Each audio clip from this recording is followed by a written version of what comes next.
जय हिंद बच्चों, कैसे हो? उम्मीद करते हैं आप लोग अच्छे होंगे। प्यारे बच्चों, आज का क्लास लेके फिर आप सबके बीच उपस्थित हो गए हैं। आज के क्लास में हम लोग अध्ययन करने वाले हैं स्ट्रक्चर ऑफ एब्यूल, बीजांड की संरचना। बीजांड की संरचना पढ़ने से पहले हमें बीजांड समझना होगा। बीजांड क्या होता है पहले इसको जानेंगे। पुष्प जो होता है, पुष्प में जो मादा भाग होता है, मादा भाग का जो अंडाशय होता है, अंडाशय के अंदर बीजांड का निर्माण होता है। तो बीजांड का निर्माण कैसे होता है? अंडाशय जो होता है, अंडाशय में अपरा होता है। अपरा से क्या होता है? अपरा से उत्पन्न होता है गुरु बीजाणुधानी। तो अपरा द्वारा उत्पन्न होने वाली जो गुरु बीजाणुधानी होती है उसी को हम लोग क्या कहते हैं? बीजांड कहते हैं। क्या कहते हैं? बीजांड। तो सबसे पहले आप लोग हेडिंग करो बीजांड। क्या करेंगे? हेडिंग बीजांड। तो हेडिंग कर लो बीजांड।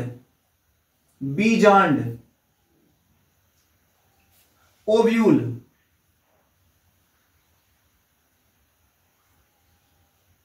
तो क्या लिखेंगे? अपरा द्वारा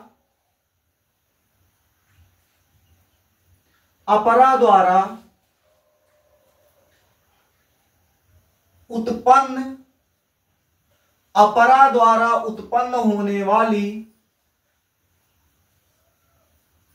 अपरा द्वारा उत्पन्न होने वाली गुरु बीजाणु, अपरा द्वारा उत्पन्न होने वाली गुरु बीजाणुधानी, गुरु बीजाणुधानी को बीजांड कहते हैं। क्या कहते हैं? बीजांड कहते हैं। तो क्या लिखवाए हैं? अपरा द्वारा उत्पन्न होने वाली गुरु बीजाणुधानी को बीजांड कहा जाता है। तो जो देखा जाए, अगर जो पुष्प होता है, पुष्प में जो मादा भाग होता है यानी स्त्री केसर होता है, सबसे पहले हम लोग उसको बना लेते हैं। ए बाय द वे एक स्त्री केसर है। स्त्री केसर का ये जो नीचे फूला हुआ भाग है, इस भाग को हम लोग क्या कहते हैं? अंडाशय कहते हैं। क्या कहते हैं? अंडाशय कहते हैं। अब जो ये अंडाशय है, अंडाशय के अंदर किसका निर्माण होता है? बीजांड का। किसका निर्माण होता है बालक? तो ये बीजांड का निर्माण होता है। ये आपका क्या हो जाएगा? बीजांड हो जाएगा। ये क्या हो जाएगा? बीजांड। तो यहां जहां से बीजांड ये अंडाशय से जुड़ा होगा, देखिए ये जो बीजांड है अंडाशय से जहां जुड़ा होगा उसी स्थान को हम लोग यहां पर आपका अपरा हो जाएगा। क्या हो जाएगा? अपरा। क्या हो जाएगा? अपरा। वही लिखवा है, अपरा द्वारा उत्पन्न। कहां से? अपरा द्वारा उत्पन्न होने वाली गुरु बीजाणुधानी को हम लोग क्या कहते हैं? बीजांड। अब कहेंगे गुरु बीजाणुधानी क्या होता है? तो बीजांड की संरचना, बीजांड के भाग, इसके बाद अगला टॉपिक जो होने वाला है गुरु बीजाणु होने वाला है, तब वहां आपको हम समझा देंगे गुरु बीजाणु क्या होता है। बस अभी इतना बस याद कर लो, अपरा द्वारा उत्पन्न होने वाली गुरु बीजाणुधानी को हम लोग क्या कहते हैं? बीजांड कहते हैं।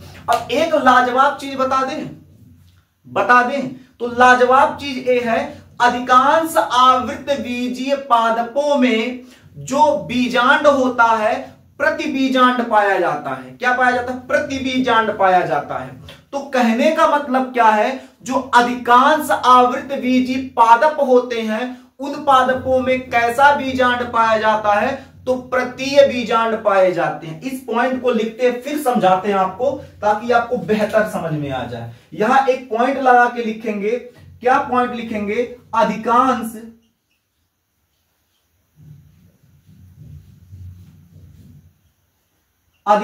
आवृत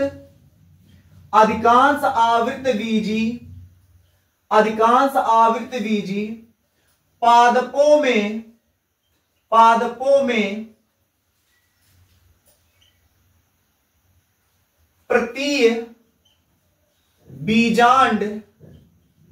प्रतीय बीजांड पाया जाता है। यानी क्या कहने का मतलब है?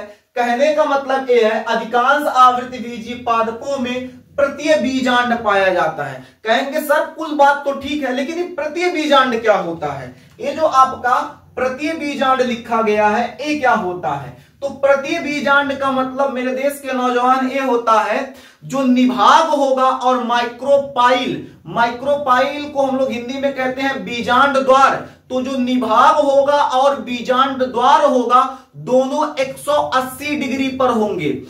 तो निभाग और बीजांड द्वार जब दोनों 180 डिग्री पर होते हैं उसी को प्रतिबीजांड कहते हैं। और अधिकांश आवृत्तबीजी पादप ऐसे होते हैं जिनमें प्रतिबीजांड पाया जाता है। तो प्रतिबीजांड का मतलब क्या हो जाएगा, निभाग, निभाग और बीजांड द्वार, निभाग और बीजांड द्वार, निभाग और बीजांड द्वार 180 डिग्री पर होते हैं। कितने डिग्री पर, 180। अब कहेंगे इसका मतलब क्या, इसका मतलब ये है जो निभाग होगा बीजांड द्वार होगा दोनों आमने सामने होते हैं, एक दूसरे के विपरीत। 180 मतलब सीधी रेखा, यानी एक दूसरे के विपरीत सीधी रेखा में होते हैं। ठीक है, इसी को हम लोग प्रतिबीजांड कहते हैं। ठीक है, इतना बात समझ में आ गया। अब हम लोग बीजांड की संरचना पढ़ते। अभी तो इतना बात हम लोग बीजांड से संबंधित समझ रहे थे। अब हम लोग क्या पढ़ेंगे, बीजांड की संरचना। क्या पढ़ेंगे, बीजांड की संरचना। यहां लिख दें,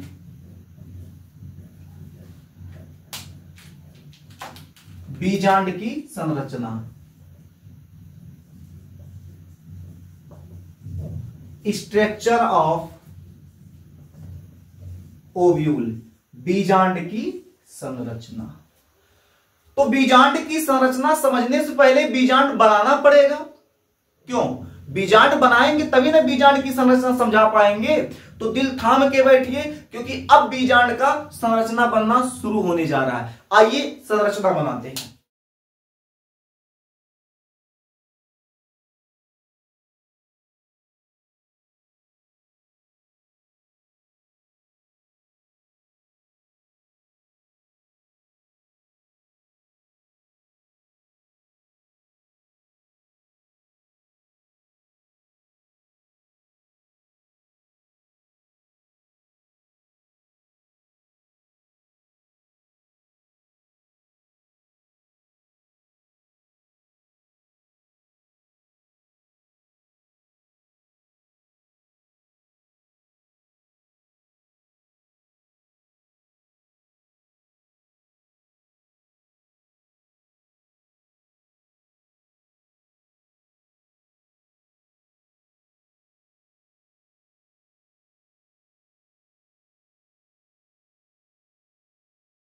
बीजांड की संरचना बनके तैयार है।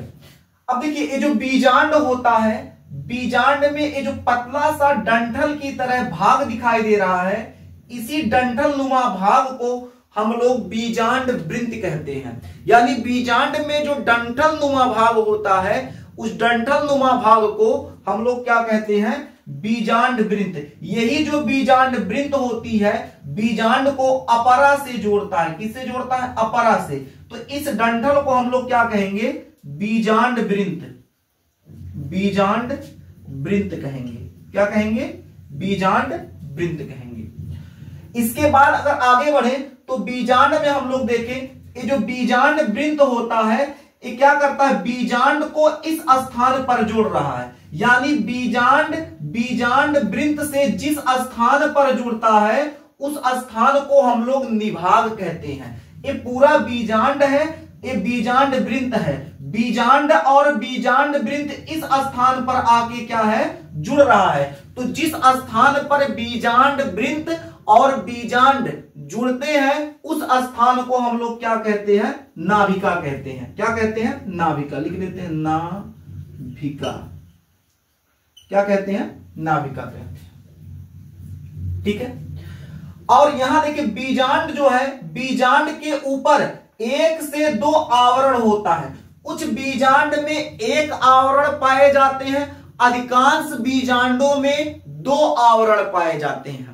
ठीक है, तो जो बीजांड के ऊपर ये जो परतें आपको दिखाई दे रही हैं, आवरण दिखाई दे रहा है, कवर दिखाई दे रहा है, इस आवरण को हम लोग क्या कहते हैं, अध्यावरण कहते हैं। क्या कहते हैं, अध्यावरण। तो जो सबसे बाहर का आवरण होगा उसे हम लोग बाह्य अध्यावरण कहेंगे, जो अंदर का आवरण होगा उसे अंतः अध्यावरण कहेंगे। तो बाहर की तरफ ए आवरण है, इसे हम लोग बाह्य अध्यावरण कहेंगे, बाह्य अध्यावरण। और ये अंदर की तरफ आवरण है तो इसको हम लोग अंतः अध्यावरण कहेंगे। क्या कहेंगे? अंतः अध्यावरण। बात समझ में आ रहा है? समझ में आया? तो आपने सब्सक्राइब का बटन क्यों नहीं दबाया?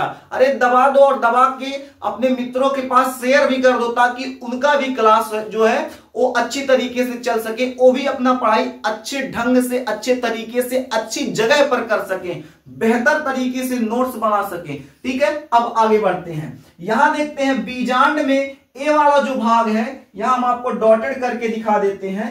ए वाला जो आपको पूरा भाग दिखाई दे रहा है, ये पूरा भाग जो दिखाई दे रहा है, खाली भाग, इस पूरे भाग को हम लोग बीजांड काय कहते हैं। क्या कहते हैं? बीजांड काय कहते हैं। क्या कहते हैं? बीजांड काय कहते हैं। और बीजांड काय के अंदर ये नीले कलर से जो संरचना आपको दिखाई दे रही है, ये जो अंदर का भाग है, इसे हम लोग भ्रूणकोश कहते हैं। क्या कहते हैं? भ्रूणकोश।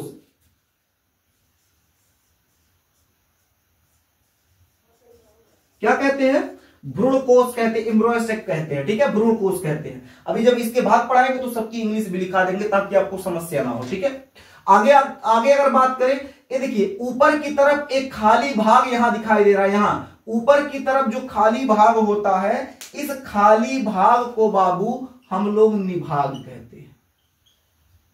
क्या कहते हैं? निभाग। और निभाग के ठीक इस भाग पर, विपरीत भाग पर, ये जो खाली भाग दिखाई दे रहा है, इस भाग को हम लोग क्या कहते हैं? इसको हम लोग माइक्रोपाइल यानी बीजांड द्वार कहते हैं।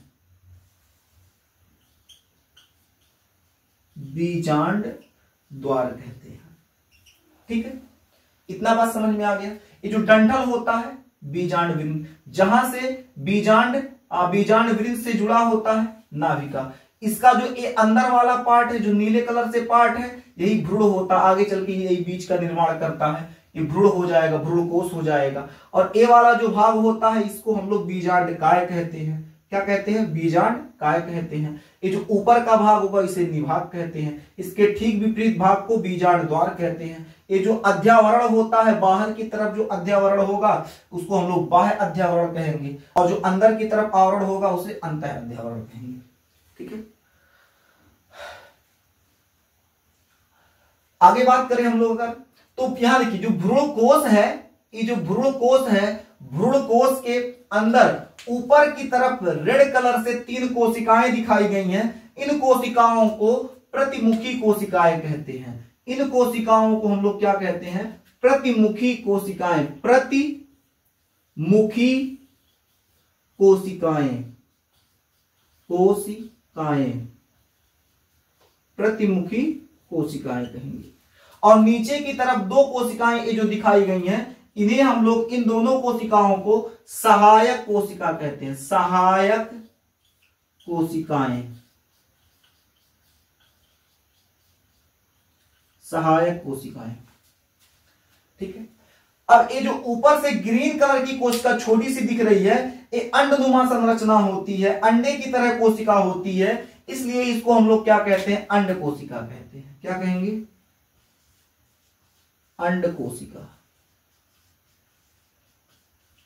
अंड कोशिका।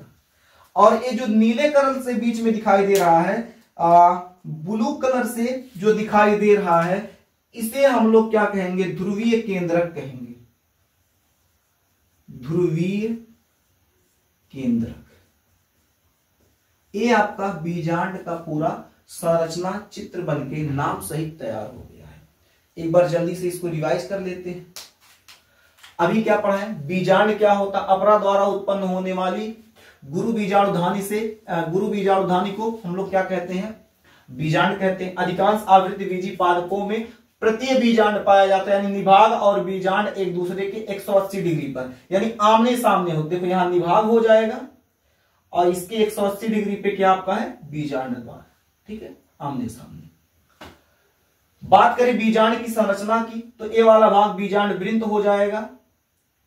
नाभिका इधर आएंगे तो बाह्य अध्यावरण, अंत अध्यावरण, बीजांडकाय, भ्रूणकोश, प्रतिमुखी कोशिकाएं, सहायक कोशिका, अंड कोशिका, ध्रुवीय केंद्रक, निभाग और बीजांड द्वार। बीजांड द्वार क्या होता है, इस स्थान पर क्या होता है, जो अध्यावरण होता है, बाह्य अध्यावरण, अंत अध्यावरण, ये अनुपस्थित होता है, नहीं पाया जाता है। यानी बीजांड का ऐसा भाग जहां पर क्या होता है, अध्यावरण जो होता है अनुपस्थित होता है, उसे हम लोग बीजांड द्वार कहते हैं। उम्मीद करते हैं आप लोग यहां तक अच्छे तरीके से समझ गए होंगे। तो क्लास कैसा लगा कमेंट में जरूर बताइएगा, और अपने मित्रों के पास पुनः कह रहे हैं शेयर कर दो। फिर मिलेंगे आपसे अगले क्लास में, तब तक के लिए जय हिंद।